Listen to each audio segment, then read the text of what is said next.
Hey, y'all. This is Frank the Bigfoot, and you're listening to the Paranormal Punchers.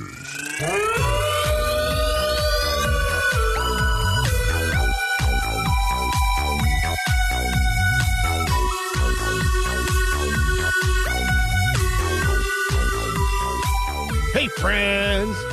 Welcome to Paranormal Punchers. I'm Mark. I'm Alicia. I'm Nash. No Dave this time around because he's on a family vacation. I guess they headed down to North Carolina. Mm-hmm. Are there caves down there? Yeah, well, yeah, I mean, probably. So that he could take the family now back to the Hollow Earth. Oh, I don't think there's an entrance over that way. Oh, yeah, because if he's not in West Virginia, Yeah. I don't know how he's going to get down there. I don't know. Introduce the family to his work, the staff. Well, sounds like a great vacation. I know, right? Yeah. This should be a fun episode. We are going to talk about some Bigfoot stories on Mount St. Helens. Most famously, one that is now called Battle of Ape Canyon. Yes. That's and a great some name. other fun things. Yeah. Before we get there, we have some listener feedback. This time switching up. Listener feedback brought to you by Parabox Monthly. Mm-hmm. Go check out their website, paraboxmonthly.com. Use our code PUNCHERS and save 10% off your subscription. My shirt that I got, I don't know why I'm pointing to my shirt. I'm wearing it now. Good podcast material pointing at your shirt. Yeah. I got the Rendlesham Forest one. Number one, the designs of the shirts are super cool. Oh, yeah.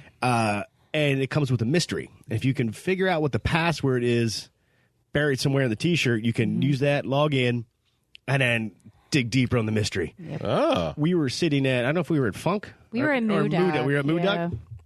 And we were talking about a little bit back and forth, and you were, because I had the shirt on. All of a sudden, she's like, I found the password. Yep. And she figured out the shirt. I was like, clearly she was listening to what I was saying. I know. I really wasn't. I was focused on that shirt. I was pouring my guts out to you. And, That's right. You're like, look at your shirt. I know the word. Yeah, I know it. Parabox Monthly. Check it out. All right, we're going to jump in here. I think we'll start with this one. 3-star review on Apple Podcasts. Oh, okay. Yeah. From Sunny Stillwater. These are obviously nice folks, but you have to get through the one guy being loud and obnoxious with that over-the-top fake old-fashioned DJ from the 70s dude. Also, facts aren't a priority whatsoever. Oh. So they tell you about an event, but they have little or no facts to share about it. But they laugh and have fun, and for that, you may want to give them a try. Well, thanks, Sonny. Okay. Yeah. I don't know what you're talking about with my voice. This is the way God made me. I don't know. But we do have fun. Yes. Yeah. Whatever the facts or story is, we do have fun with it. Yeah, and I feel like I do have some factoids. You don't like dig deep into it, so. We can't make everybody happy. That's We have right. some facts. I tell you what, Sonny, stay with us. That's right. Maybe we'll at Yeah. least put a smile on your face, and I'll see if I can dial it back. But literally, I get so excited to hang out with my friends that it just starts happening. That's right. I can't stop it. We heard from Emmy. Hey, guys. See, I can't stop it. I'm a big fan from Finland. Wow. I know, right? I found your podcast a week ago on Spotify, and I'm almost done catching up with all the episodes. Oh, my gosh. That's a lot of listening. I know. I am trying to recover from spinal disc herniation, so I am mainly just laying in bed, high on pain meds. I'm so glad I stumbled across this epic podcast. It has really made my day so much more fun. The chemistry between all of you is so amazing, and I love listening to your theories about stuff. It feels like sharing thoughts with friends without it being too serious or scientific. Right? No facts. Right. I just want to say thank you for making my days a little bit better. Keep up the good work. Wow. Well, thank Emmy, I you. hope you continue to get better. Yeah. I'm glad that listening to our show high on pain meds, It still works. Yeah, it still works. That's all right. That's all I'm right. probably a little bit less annoying. Right. Wow. That is super I awesome. hope you're on the mend and you start to feel a little bit better. We heard from Chastity. Love Paranormal Punchers. Love how you all talk about everything I enjoy talking about. Oh. I listen to you all day at work. Definitely makes my day better. Well, thank you, Chastity. Yeah, thank you. Greatly appreciate that. We heard from Cheyenne. You should all look into the abandoned town of Boston, Ohio. Better known as Helltown, Ohio. I think I've heard of that. Yes, I feel like maybe it was Indiana Johnny had told us about that, too. Yeah. Yeah, I think so. Thanks, Sean. I think it's definitely going to be on the list. Oh, yeah. Helltown. As you know, sometimes it takes a year. Yeah, that's right. But we'll try. All right, we heard from... See, I'm doing it again. I'm not trying it. We heard from Kevin J. Hey, guys. Thanks for the shout-out. I really do love the show. Just in case my review may have been a little harsh, it wasn't meant to be. Keep it up. I love to listen to you at work. Also, related to my official recommendation, don't drink and review. You may come off as a douche. Hashtag, if it's not weird, it's not worth checking out. If you remember, Kevin's the one that said he prefers this paranormal life. Oh, yeah. Okay. Or my paranormal life. And to listen to our show from the beginning because it's really rough. Yeah. We It finally was. found our groove. Yeah. Kevin, it's all good. That review was great. It made us laugh. That's right. And one of the biggest things is I had to go check out My Paranormal Life. Mm-hmm. Or whatever it's called. And now I listen to that. So, yeah, I think, thank you. Yeah. Thank you. And I think it's okay to drink and review. We do it where we do it every single time. We heard from Aaron. Guess who just made reservations for a night in Tombstone, Arizona? By now, she's already been there. Since I can't take my 3-year-old to the ghost tour at the Birdcage Theater, I have to settle for a daytime self-tour. And she says, come visit me in El Paso. I guess because Tombstone's only 4.5 hours away. Yeah. And Roswell is 3 hours away. Right. So if we go to El Paso to visit Aaron, we can hit 2 major spots. That's right. So, yeah, Aaron, we want to come down. Oh, yeah. I just don't like flying, but we want to come down. We could do the drive. It's a bit of a drive, though. I don't know if I want to do that. Yeah. No, thank you. I'll fly. We have to get an RV or something like that. Yeah, that's a lot of people in a small space. We heard from Paul from Saturday Adventures. I just finished the new episode. You guys share such a great dynamic. Oh. Thanks, dude. And then he also had a comment there in the Facebook group I thought was funny. I want to see a sitcom where Indrid Cold is a talent scout from some alien organization, but he's not that good. He staked everything on Woody Derenberger, but Woody keeps falling short of the mark. Wacky hijinks ensue. Okay. Yeah, I'm down with that show. Yeah. Thank you, Paul. Appreciate the support. Paul bought one of the pre-orders of the beer for my Bigfoot shirts. Nice. Yeah. Thank you. Which came in this week. I shipped them out in our new custom pudding skin bags. Oh, yeah. And we heard from Andrea. Also, now we know we can call her Andy. Yep. Hey, guys.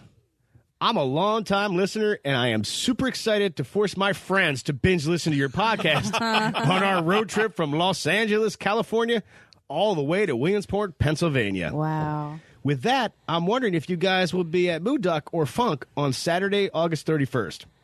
We have a free day, and 2 extra hours to Elizabethtown is totally worth it. I would love to meet you guys, and I'm sure by then my friends will be huge fans too.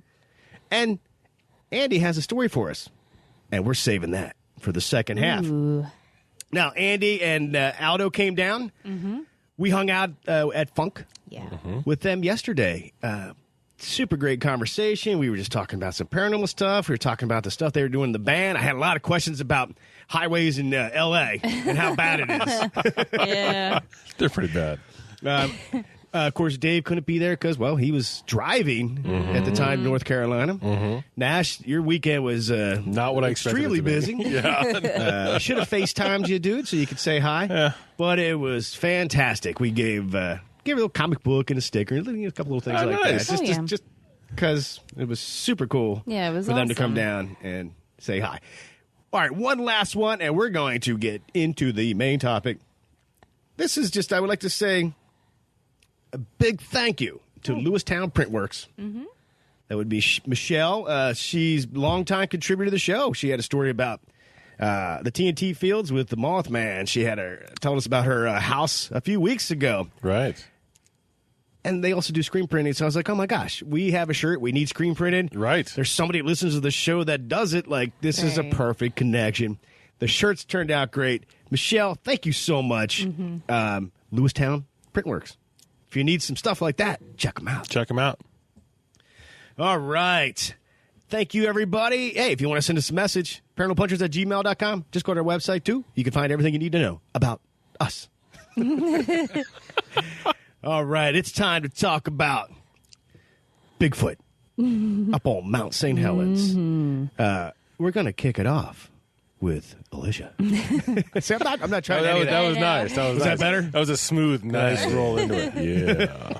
All right, so there have actually been a lot of sightings on Mount St. Helens. A lot of hunters and lumberjacks and prospectors, they've seen massive footprints now and again all throughout the years.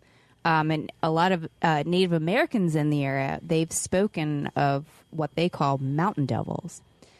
There was one of the tribes there, he was talking about the elders that were in his tribe.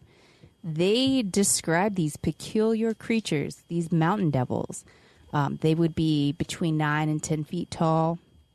Their bodies would be covered with long hair. They were never seen throughout the day. It was usually just at night when they were traveling.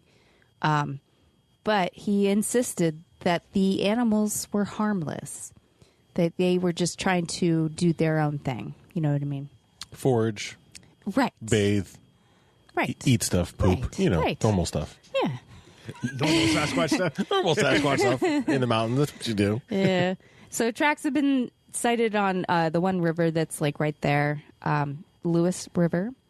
And occasional campers and motorists, they've been startled by glimpses of a huge, mysterious, hairy creature that's walking like a man, disappearing into the woods.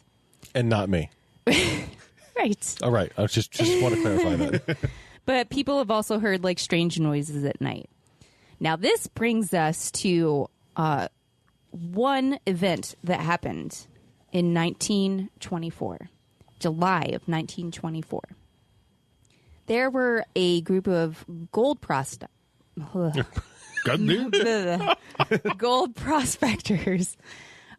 They were up on Mount St. Helens. They were prospecting. They were prospecting. That's right. That's my prospector voice. Okay. Yeah. Thank you. Yeah. So they would occasionally come across like these giant footsteps, these tracks that were in the mud or whatever. They were kind of confused about it. They weren't sure like what animal was doing it. But there was one evening, they were, I think, walking back to their cabin, and they happened to come across these gorilla men, these mountain devils. Yeah. Yeah. And they freaked out. Who's they? This would be Fred Beck, Gabe Lefevre, John Peterson, Marion Smith, and Roy Smith. There was quite a few of them. There's a little party of guys walking around in there doing their thing. They were looking for gold. Yep. But And Sonny Stillwater says, I'm louder than it. Come on. Hey, maybe they weren't talking about you. Exactly. But they encountered 4 of these giant animals that were moving through the forest. They freaked out and they started shooting their guns. Yeah. As you do. As you do when you're freaked out back in the day. Yeah, these giant animals were covered with long black hair. And they said that their ears were about 4 inches long and sticking straight up. 4 inches long and straight That's up. a little bit different description. I've never heard of a Bigfoot description with long pointy ears. I know. Like well, I don't know if they said pointy. They were maybe they were round. I don't know. Well, hold on here. So your ear is what? About if your ear right now, if you look at it from top to bottom, is probably a good 3 inches tall. What? Yeah, do it. Take off your headphones and take a look. And measure. Your ear is not like that. No, Everybody at home, please measure. Yeah, everybody at home, measure your ear. Take your hand and measure your ear. That's about top to bottom. That's about 3 inches. So 4 inches for something that's 7-10 feet tall. Okay. Yeah, it's not too bad. All right. Measure your ear. They also said that they had 4 toes, and they were, I guess their toes were short and stubby. That's weird. I know. But they also said that each animal probably weighed about 400 pounds, if not bigger. That's a tall drink of water. With the tall ears and the hair and everything, I'm like just picturing, was it from Spaceballs?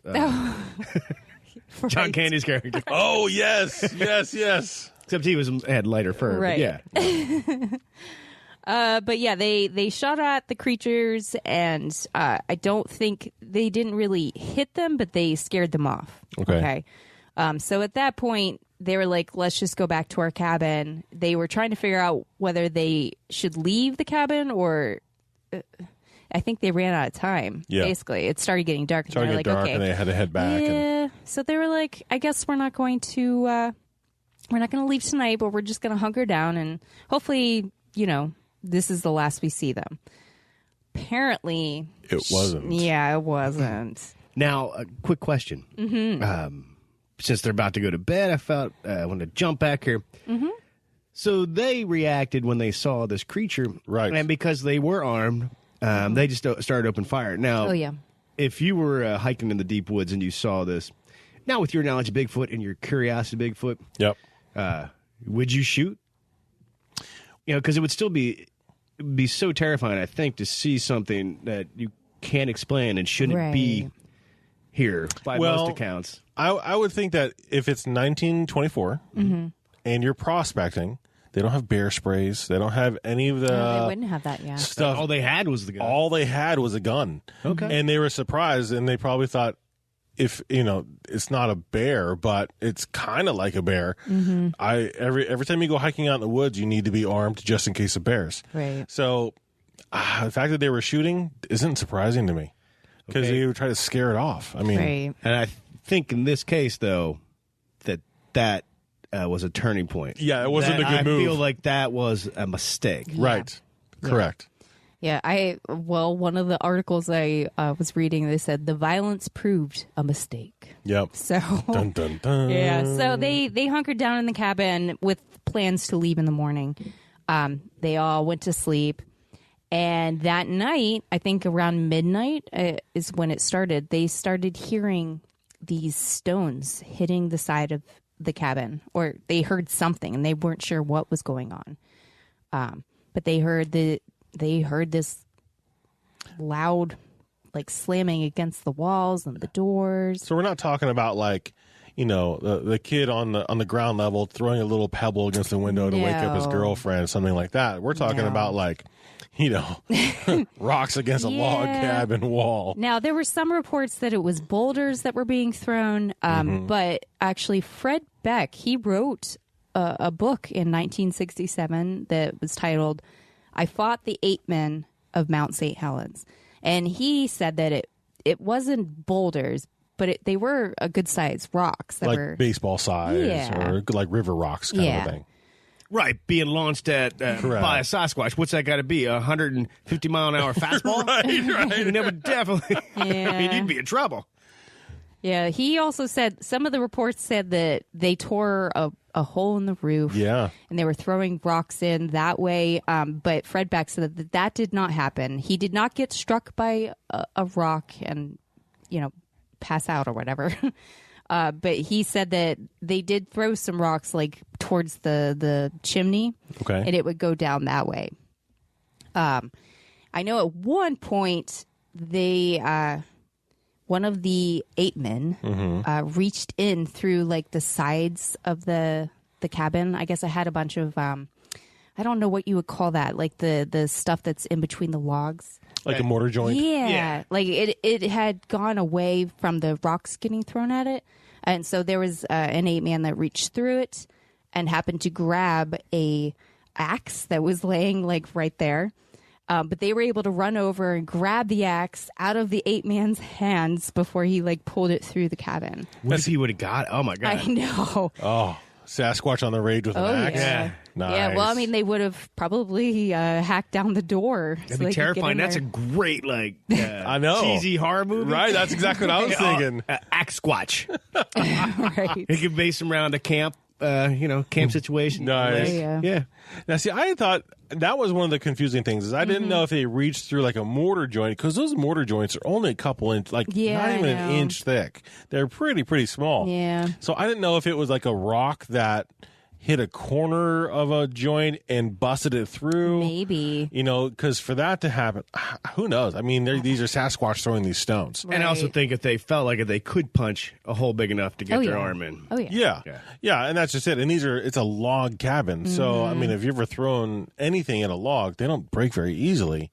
No. So, yeah. I feel like maybe, sometimes maybe the joints was just some little bad construction. So Could there be. was a bigger mortar section that they were able to just pop right out. well, and that's just it. And so it brings me, I always think logistics on the stuff like this. Because that'd be a pretty good sized rock thrown pretty hard to bust through a log enough to get even my hand. I mean, I don't have Sasquatch sized hands, but to get my hand through a mortar joint, it would be pretty tough. That's a narrow thing. You gotta squeeze your hand like true. like That's what I'm saying. like It was, Fantastic Four. I think they poor construction, so they had the big gap and Yeah. tried to fill it with a bunch of schmutz. Yeah. And like one not guy was that. like, "Thumbs up! I think we're gonna be good." But clearly, no inspectors here. Yeah. Right. So this battle, it went on all night, and then when the sun came up, that's when it kind of stopped. The ape men left. So at that point, they all, grabbed their gear, and they're like, "We're hiking down. We're gonna leave." But I don't think they were too far from the cabin when they noticed one of those creatures that was just lingering right by there. Was checking them out. Yeah, so Fred Beck, he ended up shooting it. He shot it 3 times, and then it kind of toppled over like a ravine or a gorge or something. And they continued going back down to the bottom of the mountain. They all agreed to not really tell anybody about this because they were just like, I don't think anybody's going to believe us. But one of the guys, he didn't listen. And he went over to the forest station and told them what was going on. Spilled the beans. Oh, yeah. And then there was news reports and word of mouth, And the searches started. Oh, yeah. Now, I don't know. You didn't mention it, and I could have sworn that I came across it, but in the battle, I think that there could have been a large style, like, kung fu ninja battle in there. What? That's what I was really hoping for, because they were battling all throughout the night, and I just imagine these Sasquatch doing kung fu, and I didn't find it. I don't think I saw it anywhere, but But that would have been amazing, right. Right. Now, one thing that I came across that you didn't have is like in the middle of this battle, that the one dude he started singing. Oh, yes. I can't remember who it was. I feel like it was "If You Leave Us Alone, Yeah. we'll leave you alone." Right. Because if you, Right. I like the tune. Yeah. Nice, greatest American hero. Yeah, Good thank you. call. yeah, it was something like that, and I feel like the rocks kind of Let go a little subside a bit. little bit, like they were Yeah. listening. Yeah. So interesting tactic. I know. So you went with ninjas. This guy was like musical. Right. Yeah. To kind of calm them down a little bit. Maybe. Okay. Or to just be like, we're not trying to hurt you, even though we shot at you. Also, it's possible the guy was Yeah. just dealing with. That's how he was dealing with his Right. terror. Yes. Right. He's singing through it. Yeah, but it was more for him. Yeah. Like I need to calm down. Yeah. 'Cause would again, be- that would be frightening. Definitely. And that's why I think Terrifying. the throwing daggers and shurikens would have been really helpful. And then poof, disappearing in the night. Right. That's what I was hoping for. Sasquatch is doing this. It doesn't matter who did it, but that would have been Oh. cool either way. So yeah, they went back down to the bottom of the mountain, and I don't know if it was just a couple days, if it was a couple weeks, but Fred Beck actually went back out with a couple U.S. Forest Service people. They hiked over to where the cliff is that he said that he had shot the Bigfoot, and it fell over. The one ranger, he scrambled down the canyon, and he found nothing. Absolutely nothing. Beck and the rangers, they continued to the cabin, and he pointed out all the large stones that were like in the yard that were used in the attack. The rangers were not really impressed, and they concluded that the miners had probably placed the stones there. But they did find 14-inch long footprints near the cabin. So That's there's all that. they found. I know. But That's all they found. no animals, just the big footprints. Just the prints. Yeah, he shouldn't have fired on their way out. Like the battle was over. Maybe there would have been an opportunity to be like, yeah, maybe the Bigfoot was like, yeah, our bad. Right. You know, they could have. Maybe they didn't know the peace sign. Right. You know? Or it could be a different sign than Bigfoot altogether. True. It could be tearing the head off of a Bigfoot deer. says we're number one. Right. What is it? What does that mean? That's something different in my language. Right. So based on the book that Fred Beck had written, he had some thoughts on who Bigfoot was or what Bigfoot was all about. He believes that no one will ever capture one and no one will ever kill one because they're not entirely of this world. Do you I'm have excited. something? Okay. No, I'm just excited where this is going.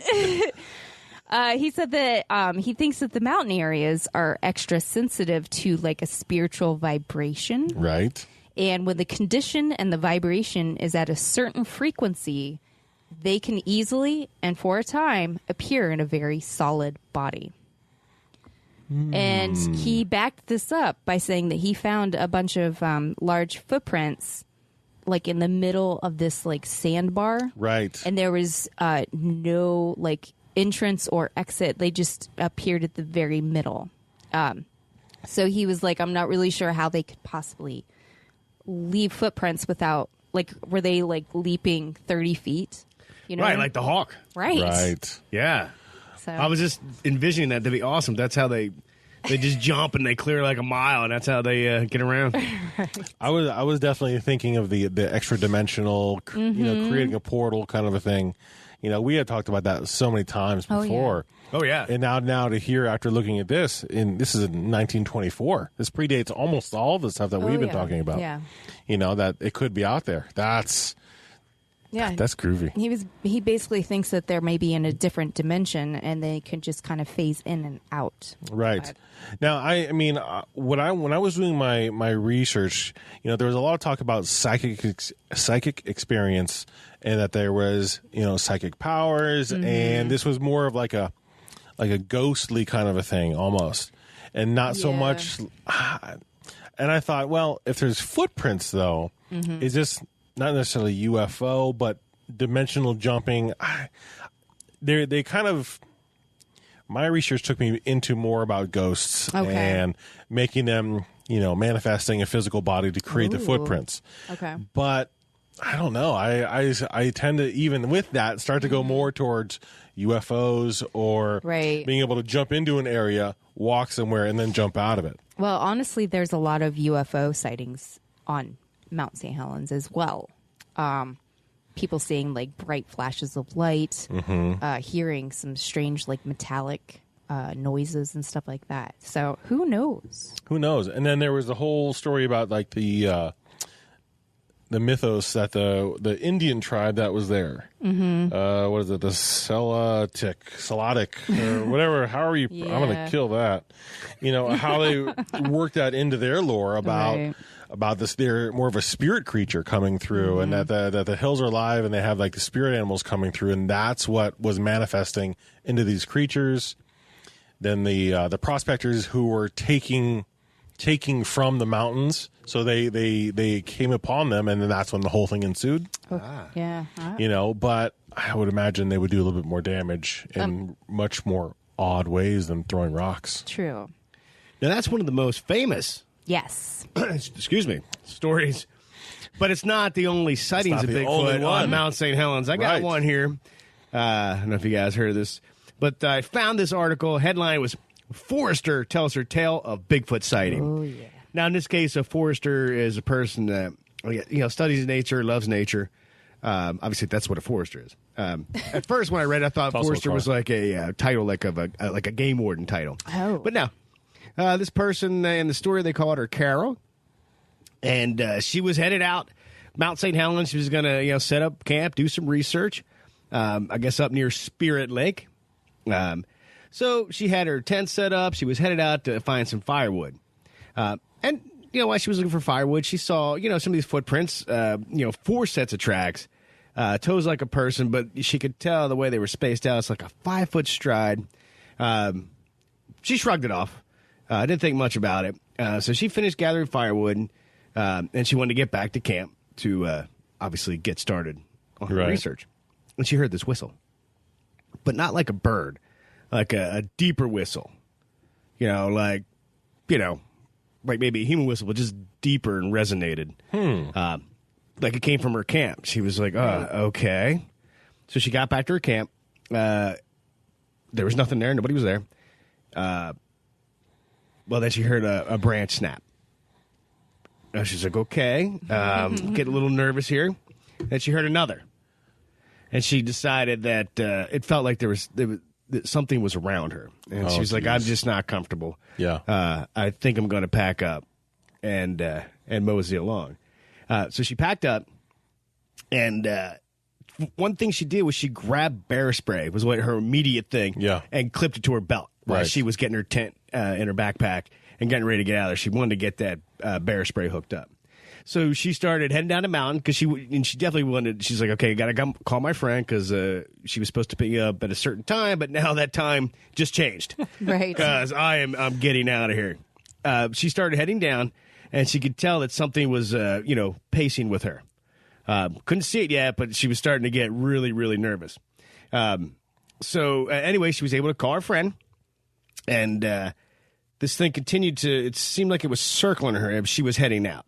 Just keeping pace with her, circling her. And that's when she finally saw it. What only she could describe as a Bigfoot.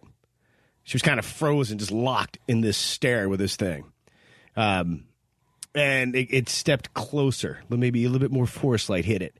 And pretty much she was like, oh, yeah, yep, Bigfoot, time to go. It grunted and started towards her. So she started running, and so did the Bigfoot. So she just kind of grabbed the bear spray and just lit up the air behind her, hoping that maybe this thing would run into a cloud of it. Basically doing whatever she could do. Like, I need to get out of here. Right. It did. It backed off the Bigfoot, she said. Backed up. I'm sure once it hit that pepper spray, it was like, huh. But it didn't stop chasing. It just backed off a little bit. So she kept running, and then this Bigfoot started to let out a howl. And she could hear it just start to crash now through the woods towards her. But fortunately, she was able to hit the dirt road, and this thing kind of stopped, but it didn't stop howling. So they could see it. She could still see it, but her friend pulled up, got in the car, and I think even the friend, they were able to see it just in the woods, just watching, almost like it chased her out of there. Out of their like, territory. Get out of here. Right. Yeah. So, again, that would be terrifying. Oh, my God, yeah. I found that from an article published in 2017, and it started off like a few summers ago. So somewhere, 2014. Yeah, something like that. Yeah. Okay. I mean, if it were me, I would imagine that the Bigfoot was trying to return something maybe she forgot. Yeah. She dropped it, and she was getting all packed up, and she forgot, like, I don't know, a flashlight or a canteen or something like that. And he was like, trying to be like, here's your canteen. Quit running away from me. You forgot your book you brought for reading. Here. I don't know. I'm thinking it was like, okay, what is this person? What are they doing? Right. I think I want to chase them out of here. Yeah, and then she talked about 4 sets of tracks. So it could have been protecting It's young. family, Yeah. Right. And if she felt like it was fully encompassing her. I mean, if you ever seen the overhead shots of like timber wolves when they're hunting, and then the pack of wolves are like lions, you see the one behind you, but there's always a couple more that are flanking you. Yeah, from either side that you don't notice at all. So your attention's on the one you can see. You have no idea, like you're about to. Correct. Yeah. So I mean, like that a raptor. Oh, very much so. Nice. Very much so. Okay. Yeah, and so that could have been it. Maybe she felt she could tell that they were all around her and just noticed the one, but didn't see the other 2 or 3 that were there. Yeah. That would have been crazy. Right? Oh, my gosh. Oh, wow. And what's up with the whistle? I know. It lured her back to camp? Yeah, I think Yeah. that's what it was. What was it going to do at that point? I think it accomplishes mission. Right. Well, scare you so bad you get out of here. Well, it's either that or maybe that's how they attract. I don't know if they're omnivorous or maybe they could have just gone for a steak. Who knows? And she was the steak. Maybe. Yeah. I feel the fact that, it's like a bear. Yeah.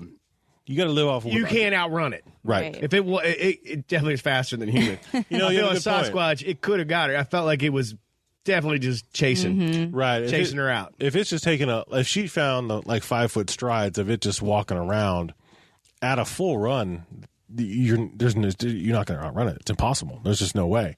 And if she was able to basically outrun it or get away from it, it let her. Yeah. Unless it's like an alligator, if you zigzag. If you get isn't that an alligator? Is that what you do to get away from alligator? You got a zigzag? Maybe you zigzag to get away from a Bigfoot? I don't know. I thought it would always jump up a tree from an alligator. That probably works. You find something high because they can't climb. They got little teeny tiny legs. Oh, boy. That would It wouldn't work for that wouldn't work for a Sasquatch, no. But zigzagging would be funny to watch, though. I think they would be amused by that, too. Maybe that's why they were howling. Maybe she was probably zigzagging. if you were zigzagging away from a Bigfoot. I think I'd just eventually pick a rock up and just like wait for the right time. Come and back. just Come back. Wow. Holy moly. Yeah, I think that it let her go. It really did. The whole point of the whole thing was to get her out of their space. Yeah. Yeah. Yeah, very much so. But I like the idea that that's the one she was focused on. She didn't see the ones flanking her, making sure. Yeah. Because if she came they one way, they got her out of there. yeah. Because if you're paying attention to something that's behind you or off to the side of you, that's what you're paying attention to, not to the other side or almost less in front of you. Right. I mean, they could have been kind of funneling her back to the road instead of just. If you're running at high speed, also through the mountains, you're not really kind of paying attention to where you're going. Well, that's the thing. She was trying to go like at a steady pace, but kind of slow. Yeah. Because she was concerned about whatever it was. She felt like it was kind of following her, right? But it was when she finally sighted it. Yeah. She was like, "Yep, okay. Game on. There's no care going on with this run. I'm just getting out of here." Right. But, Next time I'm in the woods, I'm definitely putting bear spray and a taser in the fanny pack. Oh, sure. yeah. Sure. You can also get one of those. Doesn't Tesla sell flamethrowers these days? You can actually, think, yeah. Yeah, that'd be pretty cool. I mean, it might burn down the forest, but yeah. We make two things here at Tesla: this amazing electric car and a flamethrower. and flamethrowers. That's it. Yeah. You'd want to come pretty well armed with all kinds of just mace and bear spray and. Man, can you imagine hoofing it through the woods being chased by a Bigfoot? No, not at all. No. All my life, I want to see Bigfoot, but Not like I that. think in a moment like that, I'd be like, just kidding. I didn't really want to see you. Right. Nice to see you. Maybe Bye. next time. Yeah. Wow. Holy moly. But that's good but it had enough sense to put her out like on a road. It put her out of the territory. Well, I think that's where she was headed, right back where she came from. Yeah. Yeah. Yeah. And that's why her friend was able to, like, all right, well, here's where you went in, here's where she's coming out. This was like the pickup spot. The timing seemed great. But hey. And I'm sure the Sasquatch knows what the road and the cars go up and down. She was pushing her right Exactly. right out there. Oh yeah. Right. And so it had enough forethought to be able to say that's where she came from. She's been under kind of quote unquote surveillance this whole time. We got to get rid of her. Maybe even the moment she entered Right. the forest. It was on her. Yeah. That's what I was thinking because they had eyes on her the whole time. Yep. They had to have. Yeah. Sasquatch. Like a squat team, like a SWAT team. Now, I'd like to ask you guys have you heard about of course, you've heard of what happened. Mount St. Helens, 1980, the volcano erupted. Yep. But did you hear stories about some military removing some dead Sasquatches? No. Mm-hmm. Okay. Oh, just sit down. Oh, my. Here we go.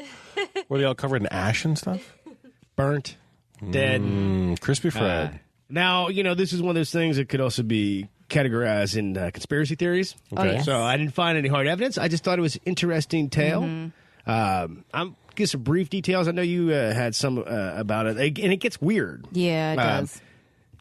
Weirder. Yeah. Yeah, exactly. It was like an operation to recover. They recovered possibly 5 to 6 Bigfoot from the remains of Mount St. Helens. It was coordinated by the United States Army Corps of Engineers. Okay. Now that supposedly because they were going there, and there was some human bodies, and there was animals they were putting those into bodies because they had to dispose of these things. There was also supposedly some Bigfoot. Like this person that was part of this cleanup crew claims to have seen this, and that the military came along, had him in a net, and kind of forklifted him or craned him into the back of a military truck, covered him. And took off, and of course, everybody else working the detail was debriefed, told to never talk about what you just saw. Sure. Right. So I'm like, yeah, if something that catastrophic happens, I guess you would find Everything. I think it's very possible to find if there's Sasquatch bodies and things like that. Yeah. Now the story gets weirder. Okay. Go ahead, Lish. Okay. Well, before I get to that, there was another report that somebody saw a double rotor helicopter, kind of like a Army Chinook or whatever, fly overhead at about 100 and 150 feet in the air. And the helicopter was carrying a cargo net that contained at least 3 dead Bigfoot bodies. But wow. Yeah. Not very low key when you're just flying them out. Just flying them out. Yeah, no. I found a story from a National Guardsman that he was at the Mount St. Helens site. He was placed on a special cleanup crew, and there was a large tent that was set up, and it was guarded by like some soldiers who were not part of the guard. It was like a different branch of the military or something. Thank you. I was having a brain fart there. That's what I'm here for. But there were a lot of soldiers that were on the scene that were not part of the guard. He was given a briefing, and the guy told him, after I speak to you, you will forget about me, and you will forget about what I said. Oh, that's the best. Yes. So this person, they followed a group of soldiers and were told not to speak to each other and to remain very quiet overall. They were told to sit in a jeep and just wait. A civilian emerged from the tent, followed by a large, hairy creature. It looked like a large man covered in fur. And the best way that he could describe it was like Beast from X-Men, but only brown. Okay. Yes, the blue. But the creature looked to have some burns, and it had a bandage on its arm. And its eyes looked very sad.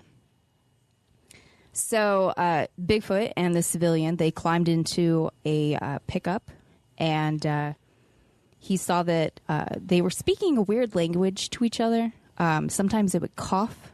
Like, that's what it kind of sounded like. Yeah. But they ended up following this truck to a bunch of different stops on the mountain. There was 5 total stops. Each time they would stop, the Bigfoot would get out, and it would make like this, like a sound, and then it would listen to hear if there was any survivors. Like a returning sound. Yeah, so the first area, they heard nothing back. The second area, there was a response, but the creature, when they brought it out, it was so badly burned that there was no saving it. They didn't hear anything in the 3rd stop or the 4th stop.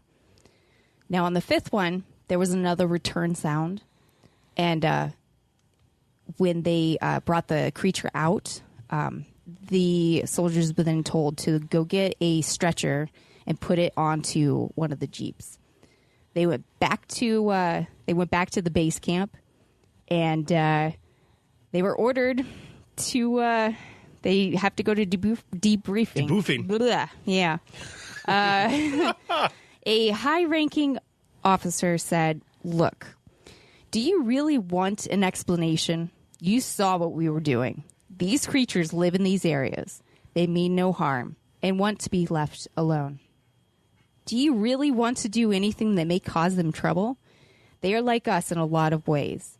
If you need or want to talk about this, just wait about 30 years. By that time, there will likely be no reason to keep them a secret." Wow. Yeah. It's been 30 years. I know. Right. Well, I think maybe that's why he came out with the story. I don't know. Yeah. They were like, it was a civilian and this Bigfoot creature were speaking to each other in a weird language. No, like Chewbacca. Right. Right. Right.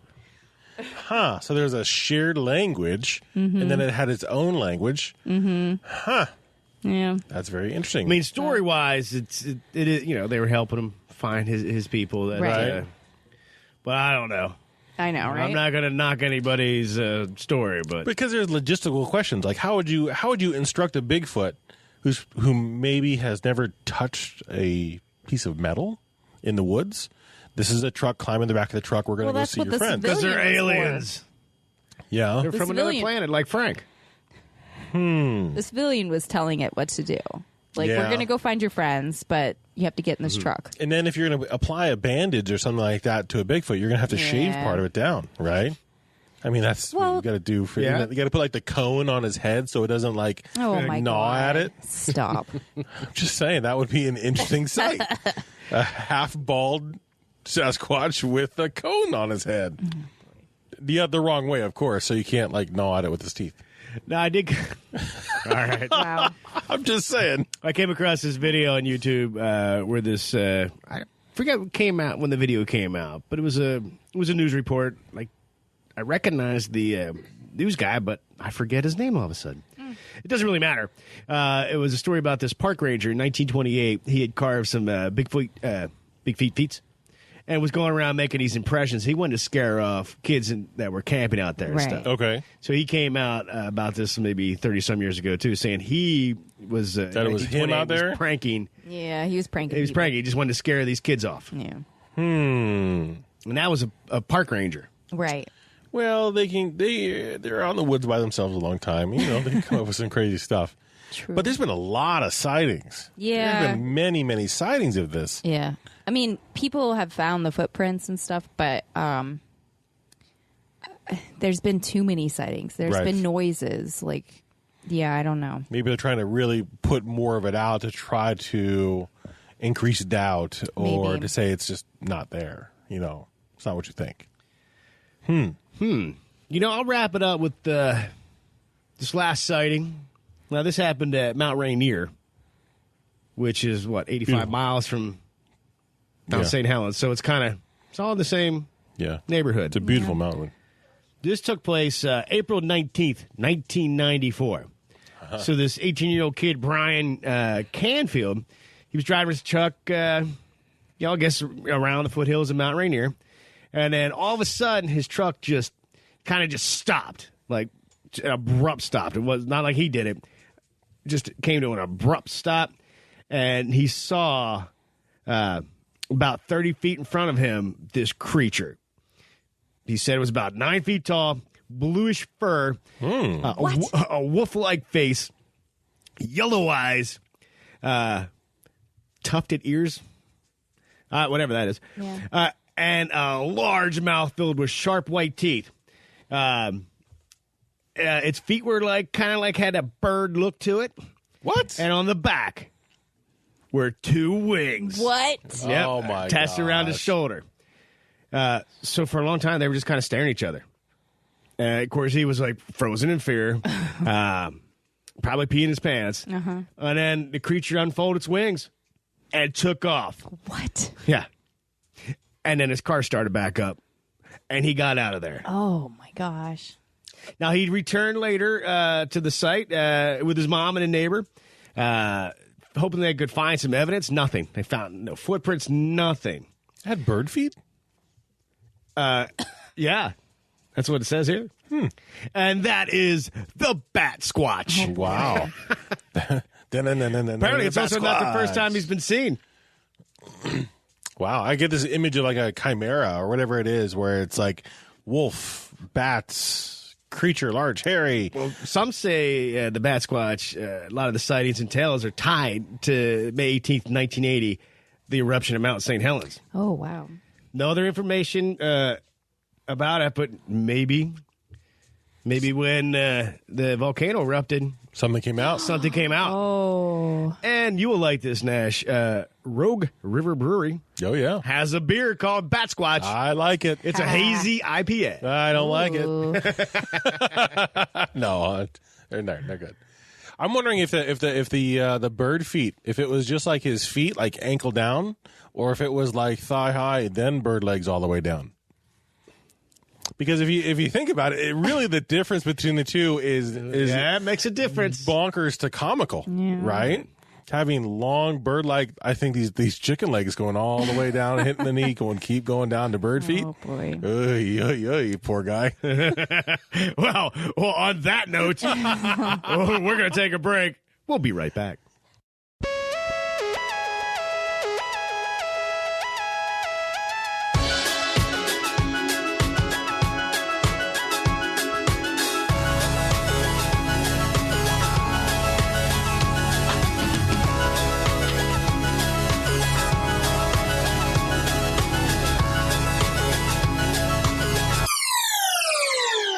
And we're back.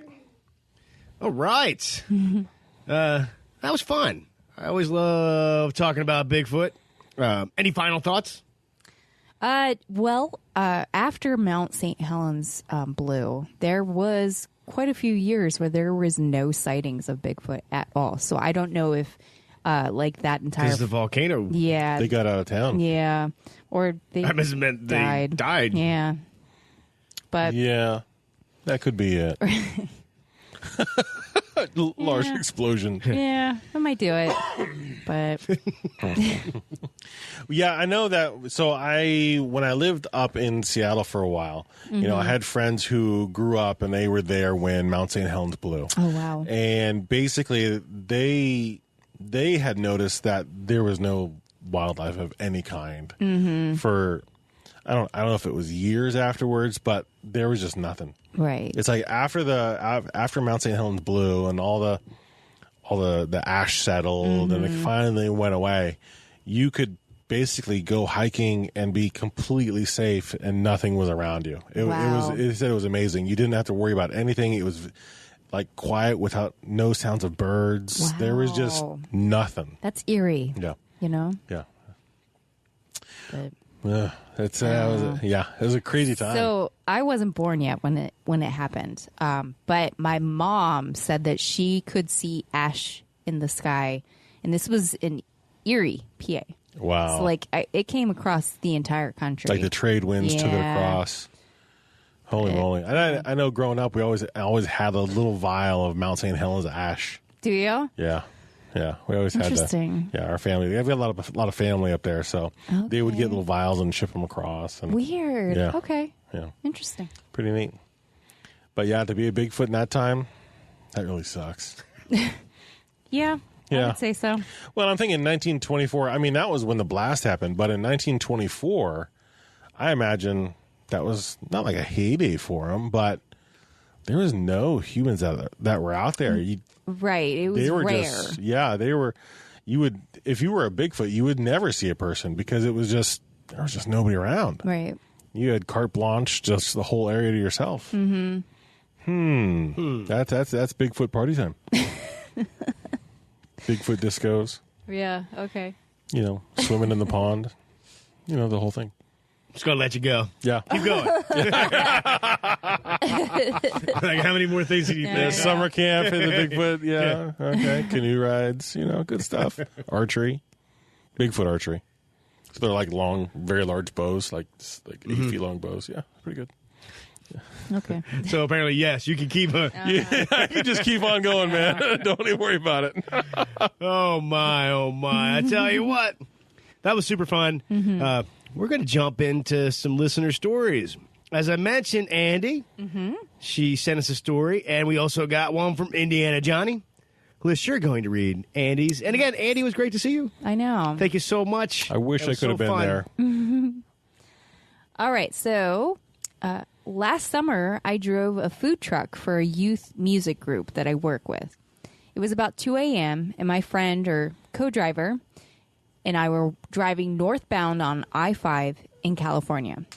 We were talking so I could stay awake while driving when I see 4 bright lights turn around and start coming towards us quickly, low in the center median. I kind of panicked as I thought someone had just lost control of their car and was going to crash into one of the 5 or 6 other cars ahead of us, none of which slowed down or acted as if they saw it. But then the lights pulled up into the sky above the freeway and flew over us. In the passenger side mirror, I see the lights turn around again and look to our right side, and the craft was flying just ahead of us over an orchard. The craft dipped down below the visible tree line and disappeared for about 3 seconds, then popped back up, still keeping pace with us. We were going about 70 miles per hour. The craft then makes a hard bank, dives to fly directly at us, and then a hard bank back towards the trees.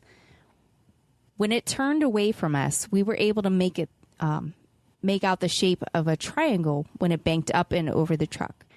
It was just gone after that. The whole event lasted about 10 minutes, and we were able to maintain 70 miles per hour on cruise control.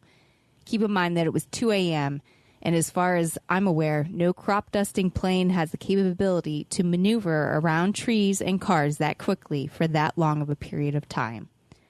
We weren't sure how to feel about what we saw, but we found out the next day at breakfast that 2 other people associated with our group saw it too, but nobody else believed them. Wow. Yeah, it's triangle shaped again. Yeah. That's how it was in Rendlesham. Yeah. Mm-hmm. In Phoenix. Phoenix Lights. Yep. Yep. That's one of the shapes that they like to do their thing in. Yeah. I guess. Wow. Wow. Andy, thank you so much for sharing that with us. That's amazing. Gosh, I would love to have an experience like that. Right? So cool. Thank you so much. Well, we got one more story from Indiana Johnny. He's contributed several stories. Here we have another one. I'm going to dive into this one. And Indiana Johnny, I've read a few stories in the past, and I just want to apologize ahead of time. So here we go. He said, I had something strange happen to me last night. I've been staying at a friend's house, sleeping on their couch, and a few days ago when I woke up, I found an oven mitt that ended up on the kitchen floor. I picked it up and put it back on the counter. Pretty normal stuff. I went to the other room, and when I came back to the kitchen, it was on the floor again. I was the only one who was awake at the time. And then on Saturday, I was there alone, and I went outside to put something in my truck, and when I came back inside, I found the water bottle laying in the middle of the floor. That one I blamed on the small dogs, even though that had never happened before while I was there. Last night, while I was trying to fall asleep, everyone else was off in their beds, and I suddenly heard what sounded like a person walking up and down the front steps of the house, over and over for about 1 to 2 minutes. It made it a little more difficult to fall asleep. I'm not sure what is happening, but I do know that this friend has told me some of his paranormal experiences. He's told Indiana Johnny a few of the paranormal experiences that he's had. I just thought y'all would find this interesting. Looking forward to next week's episode. Thanks, Indiana Johnny. Yeah, thanks, man. Appreciate it. First thing I was thinking of was, you know how cats like to knock stuff over? Yes, I do. So I was like, I wonder if there was a cat there, like knocking the mid over or something. Oh, they're saying like the ghost was like, nah. F these keys. Maybe F this water bottle. It could have been a ghost cat, too. I don't know. Oh, that'd be awful. Right? Ghost cat? That'd be all right. What are you talking about? That's a loving friend who could curl up with you, but you never have to feed or scoop litter from. That'd be great. That'd be great. Yeah, okay. But he'd probably meow a lot, and he couldn't do anything about that either, I guess. Wow. No. Well, I hope you either find out what it is or... say to the spirit or spirits that are there, close them out like we did on the Ouija board, or has mentioned before. I'm here. This is not okay. It's kind of freaking me out a little bit. Please stop so I can go to sleep. Get back to work. All that good stuff. Hey, if you have a story you'd like to share, Oh, yeah. paranormalpunchers@gmail.com, or just go to paranormalpunchers.com. You'll find everything you need to send your story to us. Oh, yeah. That's right. We love them, and we thank you so very much. Now, anything else before we mosey on out of here? I think that there might be a Bigfoot on Mount St. Helens. What do you guys think? I think that if you're going to go check that out and you're going to go do some hiking, just take your bear spray with you. Oh, yeah. Yeah, take the necessary precautions with you. You know, it's better safe than sorry. And like what happened to the young lady who they kind of, ran her down to the road. Just they are smarter than you think they are.